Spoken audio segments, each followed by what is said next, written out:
What's up, you team of beautiful savages? My name is Tom, and today we're gonna react how the Navy SEALs work. Let's jump in.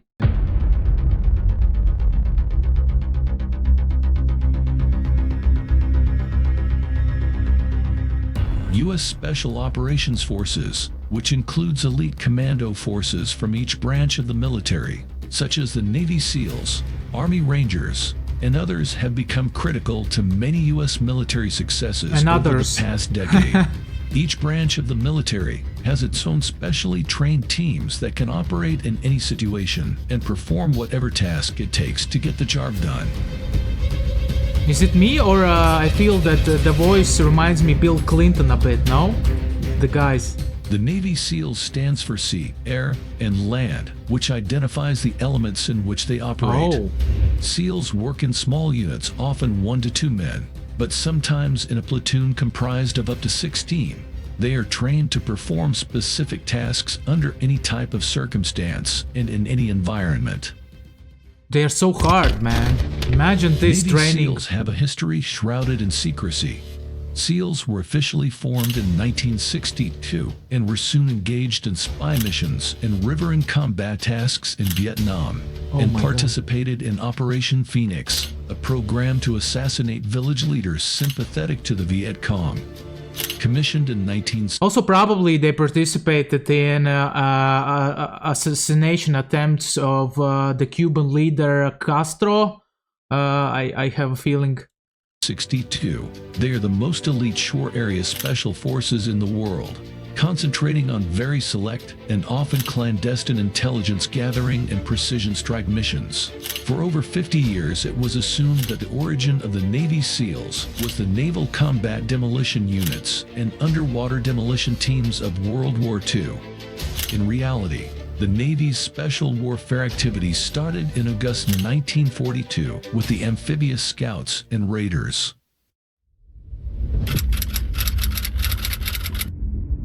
SEAL training is brutal. It takes over 30 months to train a Navy SEAL to the point at which he will be ready for deployment.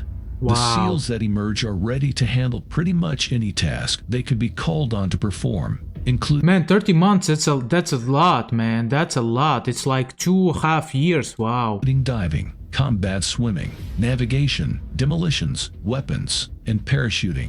The training pushes them to the limit both mentally and physically in order to weed out those who may not be able to successfully complete the demanding missions and operations with which SEALs are faced. The types of... Man, it reminds me like the movie with Jean-Claude Van Damme and the guy who was in Rocky, Ivan Drago. I forgot his name. There was this movie called The Ultimate Soldier or something like that. Basically about these soldiers who were trained and they were like kept in a laboratory, right? And they killed like everybody. This like reminds me of that movie, literally. Stresses they endure during basic underwater demolition are the same stresses they will endure as SEALs. If they can't withstand it when lives aren't on the line, chances are good they won't be able to withstand it when lives are at stake. 272, Hell Week secured. Bro, Hell Week is so scary, man. I heard from David Goggins, man. This is like scariest thing that you can go through, I think. The war cry of the Navy SEALs becomes an automatic response for SEALs during the torturous SEAL training. While there may be other variations in meaning, it generally means yes, understood, and I'm not letting this evolution get the best of me. From day one in SEAL training, trainees are taught the importance of teamwork. Focus is not on the individual. The fact that the SEALs have never left another SEAL behind on a mission is a testament to this belief system. Throughout their training, they learn more and more why teamwork is necessary in the type of work they will soon be entering. SEALs are performing tasks that may not be possible for a single man to accomplish, but can be possible for a team composed of men who have the same training and skills. Their success depends on what they can do together as a team. There is also the infamous Hell Week, which takes place toward the end of basic conditioning, which is the toughest training in the U.S. military. There's a part of SEAL training called Hell Week, which is when they wake you up on Sunday and then you don't get to sleep until Friday. Oh, are you kidding me, man? Are you kidding me, man? Till Friday? Oh my gosh, this is crazy. And you run about 7 marathons in that time with boats on your heads, and that's where most SEAL candidates drop out. It gets hard. When I started Hell Week, that same instructor said, you're about to go to war for the first time, and the enemy is all your doubts, all your fears, and everyone you know back home that told you you couldn't do this. Keep your head down, keep moving forward, no matter what. Oh my gosh, this is scary. Like professionals in any other field, SEALs can only successfully do their jobs if they have the right tools. Their weapons, vehicles, and other gear can help them not only perform their missions, but also come out of those missions alive. It isn't uncommon for SEALs to need clothing for varying temperatures and tasks. For example, when swimming to shore for a mission, the SEAL may need gear for extremely cold water temperatures as well as warmer land. For cold weather, clothing must prevent heat loss resulting from all sources, including radiation and evaporation. The SEAL must often generate heat through physical activity, and then vent it if he moves into a warmer location or begins to overheat due to extreme of exertion.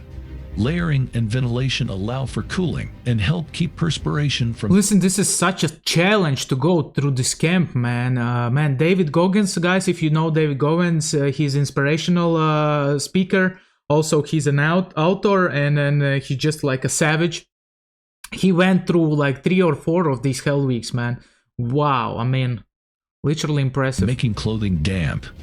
SEALs use handguns such as the 9mm Sig Sauer P226 and the Mk23 offensive handgun with a suppressor and laser aiming module. They use rifles such as the carbine automatic M4A1 and the AK-47. They also use shotguns, machine guns like Mk43 and the HKMP5 submachine gun series, among others. Add to that list sniper rifles such as the M88 and the M14 sniper rifle, along with grenade launchers, mortars, and anti-tank rockets, and SEALs can choose a weapon to fit the specific task at hand. Each vehicle that Navy SEALs use to transport teams and units to their destination has a specific benefit and utility. One type of vehicle is the SEAL delivery vehicle. These are vehicles that operate below the surface of the water to deliver Navy SEALs and their equipment to their mission area.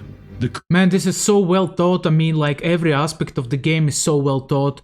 I mean, my props to USA for creating this system.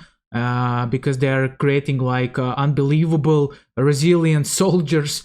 I mean, they are taking they are pulling out the best qualities from a man, you know. So man, my props. I mean, crew uses underwater breathing apparatus for life support while navigating the submerged SEAL delivery vehicle to the destination, remaining completely submerged the entire time. Some models of SEAL delivery vehicles can deliver several SEALs with their gear to their mission area, remain in the area while they complete the mission, and then return them to their ship. The MKV Special Operations Craft is the most versatile, high-performance combatant craft in the Naval Special Warfare inventory. It is used... literally looks like a Tesla's Cybertruck. Primarily in medium-range ocean transport of SEAL combat swimmers in environments where the threat is low to medium. It is also used for some coastal patrol and maritime interdiction operations, such as destroying an enemy supply line. The MKV can operate from shore facilities or from specially equipped ships. The NSW Rigid Hull Inflatable Boat is an 11-meter, high-speed, high-buoyancy, extreme weather craft used for moving SEAL tactical elements to and from the ship and beaches. It is large enough to transport an entire SEAL squad. The Special Operations Craft Riverine is Naval Special Warfare's newest surface craft. It is used in river environments and has a top speed of 42 knots. It holds up to 20,500 pounds and 9,300 kilograms of personnel and cargo, and is well suited to inland waterways. Man, this is serious, man. Whew. 9,000 kilograms, man. Are you kidding me? I mean, man. Wow, I mean... The Sochar can be transported by U.S. Air Force cargo aircraft and by helicopter. The Combat Rubber Raiding Craft is a 15-foot, heavily reinforced, I remember back in the day I had this toy, right, with the soldiers, and this boat also, you know, man, that was so fun to play in your, you know, in the bath with this. Yeah. inflatable rubber boat that is useful on many missions. This is the one trainees are carrying overhead during basic underwater training. It's often called a Zodiac. In deployment, it is used for over-the-horizon transportation and dropping and retrieving lightly armed SEALs on beaches and in rivers. In the book Warrior Soul, the memoir of a Navy SEAL, former SEAL Chuck Farr describes how a mission to protect a U.S. Navy amphibious ship at an undisclosed location turned into the capture of would-be terrorists. As leader of his SEAL detachment, Farr was responsible for securing the ship in port while its cargo of ammunition was unloaded. After searching many fishing boats in the vicinity of the harbor, Farr noticed a fishing boat coming into the area that didn't look like the others. He became suspicious and jumped into a Zodiac boat with 2 other SEALs, intending to search the slowly approaching boat. Maneuvering to prevent the boat from having access to the ship, they turned to face the boat head-on in order to force it to stop. Confirming their suspicions, the boat began increasing its speed. The Zodiac was running side by side with the fishing boat, and Farr was yelling, but the boat's driver wouldn't stop. As the Zodiac got closer, one of the men in the boat began reaching under a fishing net for what looked like an AK-47. The Zodiac driver sharply turned and rammed the Zodiac into the fishing boat. Farr pulled out his gun to fire a warning shot across the hull of the boat, but his gun jammed. He jumped. Just want to say, guys, that this is so hard to maintain this kind of readiness to fire, you know, because it means that this kind of quality needs to you need to control it, because when you go into the civil life, right, you don't need to shoot nobody and nobody, you need to be chilled. But when you go back to mission, you need to learn to turn on your savage, inside savage, you know. This is very important, I think, in this one, because here you need to like get ready to act, you know. There's no time for thinking. There's no time for, you know, like, oh, maybe I should run for being afraid. You just need to be ready, act right now, right here, man. This is a very good quality to develop, I think, you know, and learn to switch on and off. Into the fishing boat with the men, followed by the other 2 SEALs. After a brief struggle, they tied up the men on the fishing boat. Looking beneath the nets, they found 2 large bundles of Yugoslavian-made TNT taped together with fuses ready, along with 2 AK-47. Explosives of this type are designed to punch holes in a ship's steel hull. The men in the fishing boat were combat swimmers preparing to attach these explosives to the anchored U.S. Navy ship.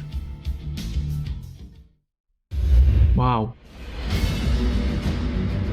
While for many years the activities of the SEALs was largely shrouded in obscurity, the U.S. Navy SEALs along with their companion have become a ubiquitous component in the ongoing war against terrorism around the globe. The units have been in the spotlight following high-profile operations, including the rescue of Captain Richard Phillips of the Maersk ship Alabama and the raid at Pakistan, where Osama bin Laden was successfully killed. Even with a shift in focus to By the way, guys, I have a video on this topic. You can check it out over here. great power competition, the Navy SEALs will evolve to meet the challenges of an ever-changing and dangerous world.